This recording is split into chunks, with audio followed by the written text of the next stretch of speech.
पुराणों में कल्कि अवतार के कलयुग के अंतिम चरण में आने की भविष्यवाणी की गई है। अभी कलयुग का प्रथम चरण ही चल रहा है, लेकिन अभी से ही कल्कि अवतार के नाम पर पूजा पाठ और कर्मकांड शुरू हो चुके हैं।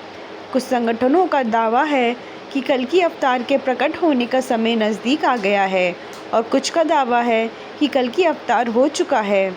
कल्कि अवतार को लेकर हिंदुओं में ये भ्रम और मतभेद क्यों है? क्या शंकराचार्य इसे स्पष्ट करने की जिम्मेदारी नहीं रखते हैं? वर्तमान में भगवान कल्कि के नाम पर उत्तर प्रदेश में संबल ग्राम में एक मंदिर बना है। उनके नाम पर दिल्ली आदि क्षेत्रों में ऑडियो, वीडियो, सीडी, पुस्तक आदि साहित्य सामग्री का विकास पर प्रचार प्रसार किया जा रहा है। उनके नाम की आरती, चालीसा, पुराण आदि मिलते हैं। उत्तर प्रदेश में सक्रिय कल्कि वाटिका नामक संगठन का दावा है कि कल्कि अवतार के प्रकट होने का समय नज़दीक आ गया है। इन लोगों का मानना है कि देवी जगत में कल्कि अवतार हो गया है। स्वप्न, जागृत और वाणी अनुभवों द्वारा वे भक्तों को संदेश दे रहे हैं। उनकी महाशक्तियों भक्तों की रक्षा के लिए इस जगत में चारों ओर फैल चुकी है। अब बस उनका केवल प्रागट्य शेष है।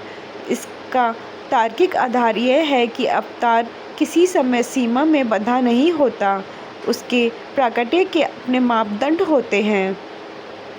हिंदू धर्म के पतन का एक मुख्य कारण यह है कि हर वह कार्य किया जा रहा है जिसका वेदों में उल्लेख नहीं मिलता है। हिंदुओं के एकमात्र धर्म ग्रंथ हैं वेद। वेदों का सार है उपनिषद और उपनिषदों का सार है गीता। इतिहास ग्रंथ महाभारत का एक हिस्सा है गीता। रामायण, पुराण और स्मृतियाँ भी इतिहास और व्यवस्था को उल्लेखित करने वाले ग्रंथ हैं, धर्म ग्रंथ नहीं। पुराणों में बताया गया है कि कलयुग के अंत में भगवान कल्कि अवतरित होंगे। वे एक सफ़ेद घोड़े पर बैठकर आएंगे और राक्षसों का नाश कर देंगे। पौराणिक मान्यताओं के अनुसार कलयुग 4,32,000 वर्ष का है, जिसका अभी प्रथम चरण ही चल रहा है। कलयुग का आरंभ 3102 ईसा पूर्व से हुआ था। अब 5 ग्रह मंगल, बुध, शुक्र, बृहस्पति और शनि मेष राशि पर 0 डिग्री पर हो गए थे।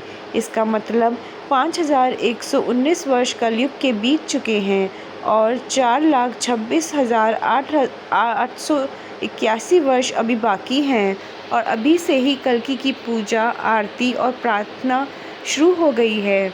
माफ़ करना, अभी से नहीं, करीब 350 साल से उनकी पूजा जारी है। यह अवतार भविष्य में होगा या नहीं, यह अभी अनिश्चित है, लेकिन लोगों को कौन रोक सकता है पूजा करने से? कल्कि पुराण के अनुसार कलयुग में भगवान विष्णु कल्कि रूप में अवतार लेंगे। कल्कि अवतार कलयुग व सतयुग के संधिकाल में होगा। यह अवतार 64 कलाओं से युक्त होगा। पुराणों के अनुसार उत्तर प्रदेश के मुरादाबाद जिले के संभल नामक स्थान पर विष्णु यशर नामक तपस्वी ब्राह्मण के घर भगवान कल्कि पुत्र रूप में जन्म लेंगे। कल्कि देवदत्त नामक घोड़े पर सवार होकर संसार से पापियों का विनाश करेंगे और धर्म की पुनः स्थापना करेंगे। स्कंद पुराण के 10वें अध्याय में स्पष्ट वर्णित है कि कलयुग में भगवान श्री विष्णु का अवतार श्री कल्कि के रूप में संभल ग्राम में होगा। अग्नि पुराण के 16वें अध्याय में कल्कि अवतार का चित्रण तीर कमान धारण किए हुए एक घुड़सवार के रूप में किया गया है और वे भविष्य में होंगे। कल्कि पुराण के अनुसार एक हाथ में चमचमाती हुई तलवार लिए सफ़ेद घोड़े पर सवार होकर युद्ध और विजय के लिए निकलेगा तथा बौद्ध, जैन और मलेच्छों को पराजित कर सनातन राज्य स्थापित करेगा। पुराणों की यह धारणा कि कोई मुक्तिदाता भविष्य में होगा सभी धर्मों ने अपनाई। इसके विपरीत कुछ अन्य पुराण और बौद्ध काल के कवियों की कविता और गद्य में ऐसा उल्लेख व गुणगान मिलता है कि कल्कि अवतार हो चुका है। वायु पुराण के अनुसार कल्कि अवतार कलयुग के चरमोत्कर्ष पर जन्म ले चुका है। इसमें विष्णु की प्रशंसा करते हुए दत्तात्रेय, व्यास कल्कि विष्णु के अवतार कहे गए हैं, किंतु बुद्ध का उल्लेख नहीं हुआ है। इसका मतलब ये है कि उस काल में या तो बुद्ध की अवतरी होने की मान्यता नहीं मिली थी या फिर बुद्ध के पूर्व कल्कि अवतार हुआ होगा। मत्स्य पुराण के द्वापर और कलयुग के वर्णन में कल्कि के होने का वर्णन मिलता है। बंगाली कवि जयदेव और चंडीदास के अनुसार भी कल्कि अवतार की घटना हो चुकी है, अतः कल्कि एक ऐतिहासिक व्यक्तित्व हो सकते थे। जैन पुराणों में एक कल्कि नामक भारतीय सम्राट का वर्णन मिलता है। जैन विद्वान गुणबृहद 9वीं शताब्दी के उत्तरार्ध में लिखते हैं कि कल्कि राज का जन्म महावीर के निर्वाण के 1000 वर्ष बाद हुआ। जिनसेन उत्तर पुराण में लिखते हैं कि कल्कि राज ने 40 वर्ष राज किया और 70 वर्ष की आयु में उसकी मृत्यु हो गई। जब जब इस धरती पर पाप बढ़ा है, तब तब भगवान विष्णु ने अवतार लिया है और दुष्टों का नाश किया है। भगवान विष्णु के अब तक कुल 9 अवतारों का अवतरण इस धरती पर हो चुका है। हिंदू पुराणों और धर्म ग्रंथों के अनुसार भगवान विष्णु का 10वां अवतार कल्कि अवतार के रूप में कलयुग में जन्म लेगा। वही कलयुग में कल्कि अवतार की प्रतीक्षा में आज भी 7 महापुरुष जी रहे हैं। आज हम आपको बताएंगे कि वो 7 चिरंजीवी कल्कि अवतार से कब और कहाँ मिलेंगे। इन दिव्य पुरुषों की सूची में सबसे पहले चिरंजीवी महापुरुष राम भक्त हनुमान जी का नाम आता है। हनुमान जी को माता सीता ने चिरंजीवी होने का वरदान दिया था और भगवान श्री राम ने बजरंगबली को कलयुग के अंत तक धर्म और राम कथा का प्रचार करने की आज्ञा दी थी। हनुमान जी के जीवित होने के प्रमाण आज भी कई जगहों पर मिलते रहते हैं। महाभारत वन के अध्याय के 151 के अनुसार एक बार भीम द्रौपदी के लिए पुष्प लेने गंधमादन पर्वत जा रहे थे, तब उनकी मुलाकात हनुमान जी से हुई थी। कहा जाता है 41 साल में बजरंगबली श्रीलंका के मातंग कबीले में ब्रह्म ज्ञान देने आते हैं। कलयुग के अंत में जब पाप का सीमा बढ़ जाएगी, तब भगवान कल्कि इस पृथ्वी लोक पर अवतरित होंगे। तब बजरंगबली एक बार फिर से भगवान कल्कि के रूप में श्री राम जी के दर्शन करेंगे और तब श्री राम द्वारा दिए उन वचनों का कार्यकाल भी समाप्त हो जाएगा। परशुराम चिरंजीवी महापुरुषों की में दूसरा नाम परशुराम जी का आता है। परशुराम जी भगवान विष्णु के 6ठे अवतार हैं। चिरंजीवी होने के चलते उनके भी प्रमाण भारत काल में भी दिखे थे। आपको बता दें, परशुराम जी पितामह भीष्म, कर्ण और गुरु द्रोणाचार्य के गुरु भी थे। पौराणिक कथाओं के मुताबिक भगवान कल्कि के गुरु भी परशुराम जी ही होंगे। महाभारत काल में भी उनका निवास महेंद्रगिरी पर्वत पर ही था और आज कलयुग में भी वो इसी पर्वत पर तपस्या में लीन होकर कल्कि अवतार की प्रतीक्षा कर रहे हैं। राजा बलि अगले महापुरुष हैं। राजा बलि श्री हरि भक्त प्रहलाद के वंशज थे। उन्होंने अपने बल से तीनों लोकों को जीत लिया था। इसके साथ ही उनको बहुत बड़ा दानवीर भी माना जाता था। पौराणिक कथाओं के माने तो भगवान विष्णु ने राजा बलि के घमंड को तोड़ने के लिए वामन अवतार लिया था। एक बार श्री हरि राजा बलि के यज्ञ में शामिल हुए।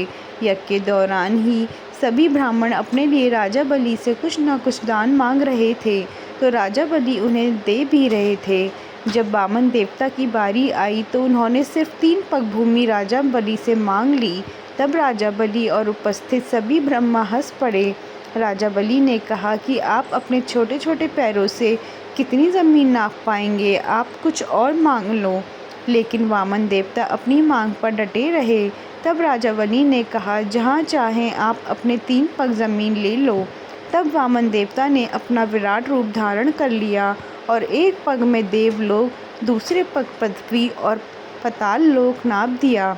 इसके बाद उन्होंने कहा कि तीसरा पग कहाँ रखूं राजन। राजा बलि ने अपना सर आगे कर दिया और वामन देवता ने राजा बलि के सर पर पैर रखकर उन्हें पाताल लोक भेज दिया और उन्हें सूतल लोक में बसा दिया, जहाँ वो आज भी अपनी मुक्ति के लिए कल्कि अवतार की प्रतीक्षा कर रहे हैं।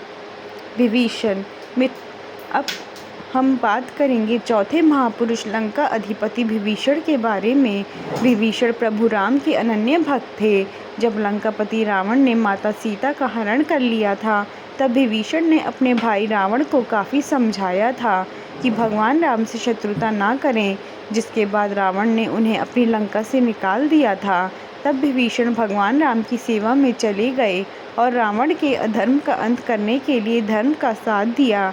यही कारण है कि भगवान श्री राम ने विभीषण को चिरंजीवी होने का वरदान दिया था, जो कि आज के युग यानी कलयुग के अंत तक जीवित रहेंगे। विभीषण के जीवित होने के प्रमाण रामायण काल के बाद महाभारत काल में भी मिले थे। युधिष्ठिर के राजसूय यज्ञ के दौरान सहदेव विभीषण की मुलाकात हुई थी।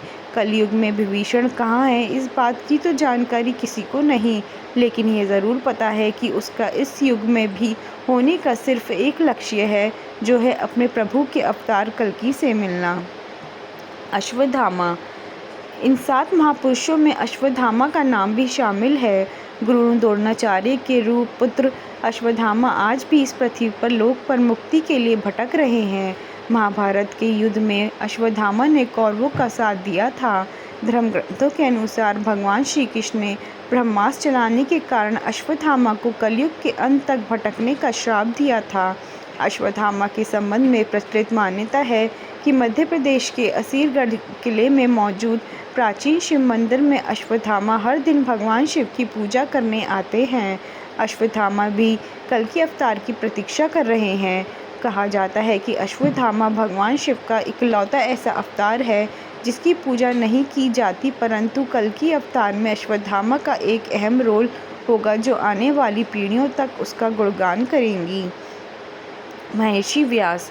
अश्वत्थामा के बाद छठे चिरंजीवी महापुरुष हैं महर्षि व्यास। महर्षि को वेद व्यास के नाम से भी जाना जाता है, क्योंकि उन्होंने ही चारों वेद, महाभारत, 18 पुराण और भागवत गीता लिखी थी। महर्षि व्यास ने ही भगवान कल्कि के जन्म से पहले उनके अवतार के बारे में ग्रंथों में लिख दिया था। महर्षि वेद व्यास बहुत बड़े तपस्वी होने के कारण आज भी कलयुग में भगवान कल्कि के दर्शन के लिए तपस्या में लीन होकर इंतज़ार कर रहे हैं। कृपाचार्य।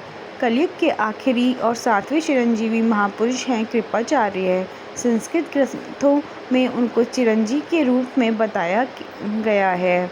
कृपाचार्य अश्वत्थामा के मामा और पांडवों और कौरवों के आचार्य थे। भागवत के मुताबिक कृपाचार्य की गणना सप्तऋषियों में की जाती है। कहा जाता है कि वे इतने बड़े तपस्वी थे कि उन्हें अपने तप के बल पर चिरंजीवी रहने का वरदान मिला था। वहीं कुछ लोगों का मानना है उनकी निष्पक्षता के आधार पर उन्हें चिरंजीवी रहने का वरदान मिला था। कलयुग में कृपाचार्य अधर्म का नाश करने में कल्कि अवतार की मदद करेंगे। ये 7 चिरंजीवी कलयुग में भगवान विष्णु के अवतार कल्कि से कब और कहाँ मिलेंगे?